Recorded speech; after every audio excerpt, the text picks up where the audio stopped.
Қазақ тілі пәнінен бірінші сабақ. Тіл және сөйлеу. Бірінші тапсырма. Сызбаның көмегімен сұрақтарға жауап беріп көр. Сөйлеу не үшін қажет? Ол не арқылы жүзеге асады?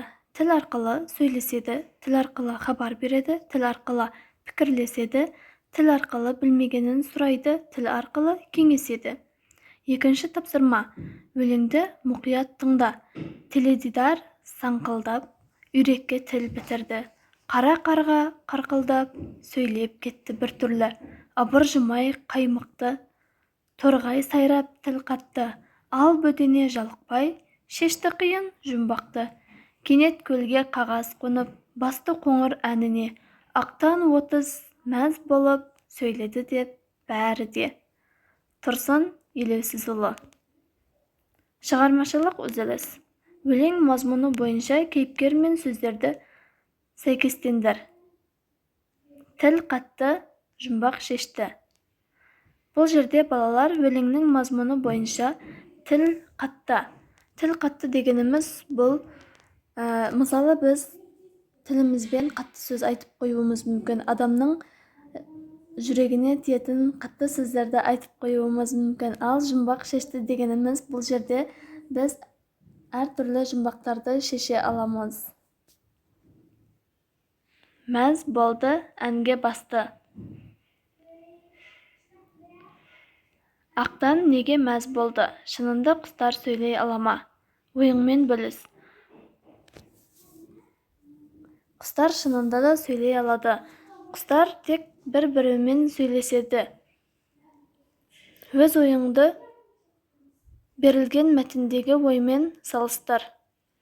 Мәтінді түсініп оқып, көшіріп жаз. Хайуанаттар әртүрлі үн шығарып белгі береді. Үн арқылы олар бір-біріне жақындап қалған қауіп-қатер туралы хабарлайды. Мол азыққа кенелгеннен жеткізеді. Сөйлеу тек адамдарға ғана тән. Жас сәби сөйлеуді үлкендерден үйренеді. Соңғы екі сөйлемге сұрақ қой. Жауап беріп көр. Сөйлеу тек адамдарға ғана тән.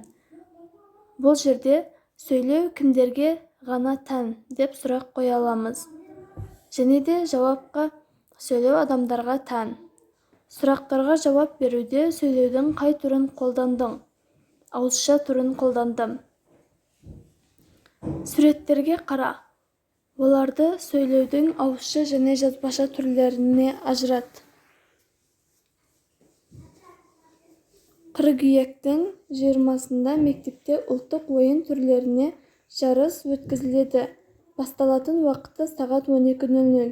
Бұл жерде сөйлеудің ауызша түріне жатады.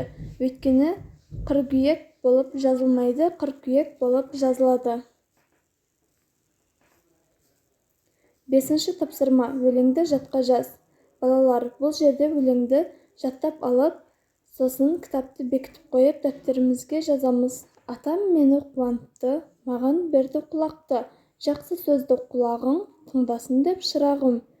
Маған берді тіл ұшын, шешен бол деп мұнысы. Атасы құлақты не үшін берді? Жақсы сөзді айтсын деп. Шешен бол деген қай сөйлеу әрекетіне қатысты? Айтылым. Өз үйшігіне кіргіз.